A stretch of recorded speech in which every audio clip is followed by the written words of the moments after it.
Guess what time it is? It's time for small potatoes. Where we give you a naughty tease of our latest Patreon episode. Be sure to subscribe. Links are in the description. So, we're going to look at then versus now in specifically the massage parlor industry. And really, from the years collectively between us, we've been in this industry for a long time. And I know you always date us or age us on our episodes, and that's certainly going to be the case today. I mean, yeah, I won't do the math, but it's decades of experience. We're very well versed and quite the Mhm. outliers, aren't we? Yeah. I love it. That gave me the giggles. Make sure you like and subscribe. Was about to lose my thought. Like and subscribe. Follow us on social media. You can find all that jazz in the captions below. Um, Riley started off because I know you've got a Okay. good list. I've got a good list. Let's just back and forth hammer them out. This can be fun. Okay. I want to say too, again, I've already said this is massage parlor specific, and this is our experiences. It doesn't mean it's Right. like across the board. There's always exceptions to everything we're saying, but a generalization. Of And one course. thing I've noticed is to do with names. And I Mm, found there was a time in the industry, not all spas, but a lot of spas, you would literally be hired and be like, okay, you're hired. Your name's Emily. You start tomorrow. Like it was a given on the spot name. You didn't really have a choice. And I don't think the girls really even spoke up about it. Whereas mm-mm. nowadays, they're very particular and they want their exact name. They often want things hyphenated or with a last name like Victoria Rose. And I also even find with names, they used to be a little more playful or Mm. like a bunny, honey, sin, Barbie, whereas now they're like Angelica, Veronica. I don't know, more sophisticated, I would say. That's true. For me, and like at least the people I worked, there was a combination of like those stripperella sounding names, Mhm. Crystal, and not that anyone was walking around being Chandelier, but like those kind of stripper Right, names, or really homely names like Emily. I right, didn't choose Emily. Emily would not have been my choice. It was my given name, just like you said. And my yeah. boss looked at me and said, "Okay, you look like an Emily to me." And I was like nervous. So I just said, "Okay." And pulled Now, if you it. could go back in time and name yourself, is there a name you would have chosen? Oh gosh. I feel like back then, probably not. Like I wasn't one of Okay. those people that like had favorite names. I definitely didn't have like a childhood nickname or alias or something. Mhm. My real middle name wouldn't have worked. There was already a girl by that name. Um, but names weren't as funky back then. Like now, not only can you do people pick like crazy names? The spelling has gone all over the board too. And Yeah, that's not just even industry. That's ever ask any teacher on how they read out their true. class names when like even Jessica is full of like strange letters that don't Yeah, belong and there's like a silent H in there somewhere. Like people love to mix up the spelling to make it yeah. seem more unique and more creative. I don't know, honestly. I don't mind the name Emily. I've gotten used to it. It is now like armor that I wear. I find it gets a little sexiness with the last name Muse because I'm then like, oh, I like that one. Emily Muse sounds good to me. It Yeah, sounds like a ghostwriter's name or something. So right. like that part I'm okay with. But Yeah. just when I was just Emily, especially through the phase at the spa I worked at where we had to wear scrubs because my boss was paranoid about law enforcement. Being an Emily in the most basic outfit in the world was just unsexy altogether. Oh my God. Emily Muse never wears scrubs. Emily Ink back then certainly had to. It's just a Yeah, different time, different beast. it's evolved. What would you pick if you were like entering the stage right now? Blah blah Well, blah, dancing for you. let's face it, I did pick my name. I picked Riley. So, but I would gravitate towards more unisex names, I guess you could say. I like You like more boy boyish names. Yeah. names. A good example of that is Ryan. I would name my child Ryan. Like, I like Ryan for a girl. Right. I agree. You know what? Actually, I think there was a character in, I think it was ER, and it was a girl named Michael. And I always thought that was really cool. Interesting. Yeah. Yeah. Hmm. It's like, wow, Right. that's it's more rebellious than like Jordan or, Right.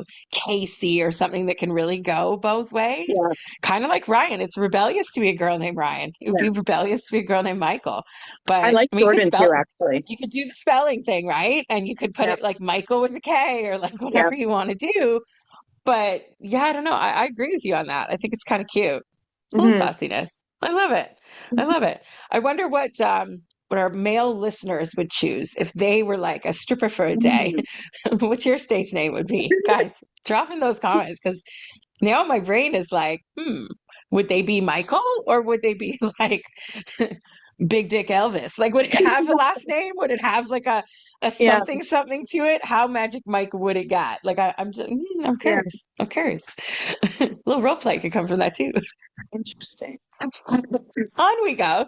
Um, okay, so when I was thinking about my list, I was kind of thinking like order of operations of things, and the phone came to mind right away because back in my day, obviously, I worked in a holistic parlor, so the rules of licensing were slightly different.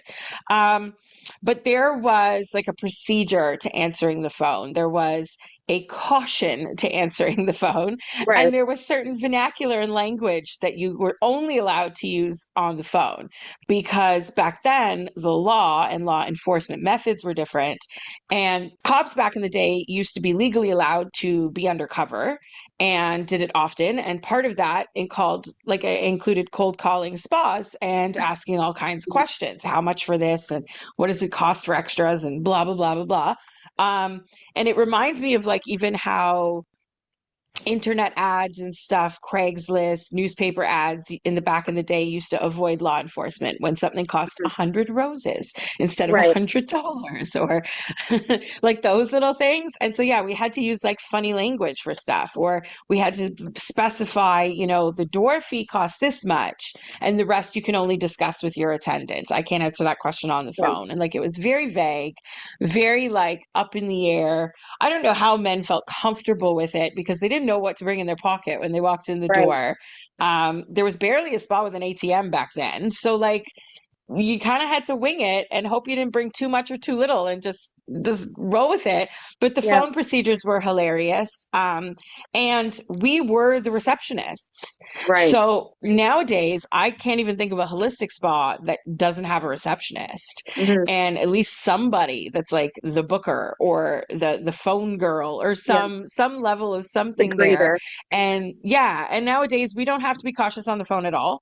We're also body rub parlors, so we can talk about what our sessions cost. And because of our all-inclusive pricing, we can quote a price up front and not have to be all shy or like sneaky around it. We can be like an hour Mhm. costs 260 straight Yeah. up because it does.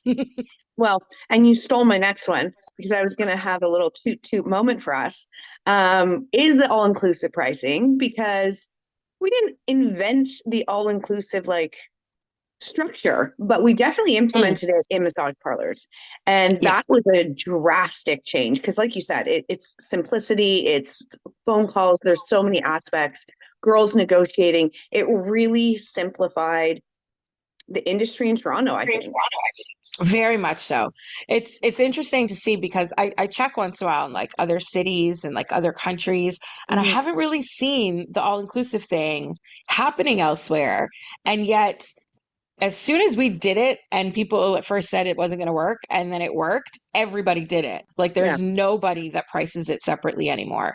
Um, and yet, like pricing in general has changed. The cost of things have gone up, cost of Yep. living, inflation, the value of a dollar against other world economies, like all of that stuff still kind of plays in. Back in my day, the most you made on a half-hour session was $60. And if someone tipped you for a good job, that was great. I loved my round $100 guys. That kind of made my day a little easier, made my finances a little easier too. Um, but I remember even when we were increasing our pricing, which we did, what now, 2 years ago, approximately? It's God, been that time flies. long. Yeah. Something like that. and it was the first time in our since opening in 2009 that we were upping prices and just doing the math to figure out what matches the going rates, what matches the industry demand, what matches the economic future of the country, of the world, of our industry, of the city, blah blah blah blah blah, and how to not underprice it, how to not overprice, like just figuring out the pricing was so complicated, even though we have an all-inclusive price, because Mhm. our former all-inclusive pricing was full of round numbers. It was Yeah, easy to do the math. Now, I still have a cheat sheet to look up our new prices because I'm like 2 years in, I don't remember what a I 45 know. minute backstage pass costs off the top of my head. Like I don't. I have a cheat sheet in my phone. I have a cheat sheet at my coffee table and a cheat sheet at my desk. Like just have them everywhere. And it's changed. It's evolved, not just how you quote it, how you talk about it, but what the actual Mhm. prices are. It's interesting over the years because I don't think the prices changed much before, like back in my day. I don't remember anyone ever announcing price increase. No. And that's not to say it never happened. Maybe it did at a place I wasn't quite as familiar with, but like off the top of my head, I really don't Yeah. remember that. And so was it like straight from the 70s? They set the prices once and they just rolled with that into the 2010s when we decided to Yeah. change at least the structure, and then the 2020s to change the price point. And yet again, we got hella backlash when we increased our prices, just like we did when we went all inclusive. Yeah. It took 3 months and everybody else upped their prices. But my broken nail. Terrible. But it's like the days of our lives. I'm telling you, the wild web we weave. But like I think that's again too to Muse's like influence Hmm. because we set the trend and everybody follows. We set the stage. We also clearly apparently take the licks and take the heat for everybody too. Right. Mm, they owe us. Hmm. So I'm concerned because it makes things like their price increase an easier, smoother transition because we caused all the ruffles in the water, right? So Hmm. good times. Good times. You know what? In the same kind of along those same lines in terms of pricing, we were just chatting about this as it came up. I think having promotions is a very nowadays type of thing. Again, Yes. I believe we probably were the first spot to add discounts and promos and fun monthly things to get customers involved. And I don't know that everyone does promotions, but it certainly never used to happen. I vaguely remember, I won't quote the spa, but I know that there was a time, I think it was a little bit before I started in the industry. Um, Part of the coalition of the spas that hate us and attack us all the time, out in the Wild West. I'm sure you could piece together the Hmm. 3 letters of what that place is called. Yeah. um, they used to do Denim Week, and I remember that. But Okay. that's all I know, right? And I don't think they did anything else. That's not to say no one's ever tried. But we focused really on, like you said, getting customers involved, which meant something that almost had like a game style to it. Hmm. Things that were like things that had like raffle tickets or do 3 of these, win a prize. Hmm. We picked the balls out of a bag and like just like lottery style, like lots of different things like that. And most of them were focused on add-on sales, extended time sales, and session upgrades mostly, and then a little bit of like retention, loyalty, kind of referral program and stuff like that involved. And I remember again, the haters all were like, "Oh, this is stupid," or "Oh, that doesn't man, penis doesn't care about your, bingo thing that you're doing or whatever." And I'm like, well, if he wins a Hmm. free session, he fucking cares. Let me tell you Right. that. And it's fun. And it gives us time to chit chat with the client in the lobby. Like it's a win-win altogether. Yeah. Um, and it made other people in the industry, as some of the other business owners, kind of be forced to acknowledge that this is actually a business, because Hmm. any business runs referral programs and retention programs, loyalty programs, all kinds of different things like Hmm. that. And now on many of their websites, you can see, I don't know if they actually are active programs, but there is mention of, a VIP loyalty stamp card or a little thing like that. Yeah. We still like to be creative and come up with something new all the time. And let me tell you, 15 years in, it's not easy to come up with new promos No. because we only sell time. That's all we sell. And Mhm, so there's only so much wiggle room. It's what? This much discount or this much added on, this much mhm, discount. Like there's only so much to work with, right? And yet we come up with fun shit all the time. mhm. Check out our current monthly promo on our website.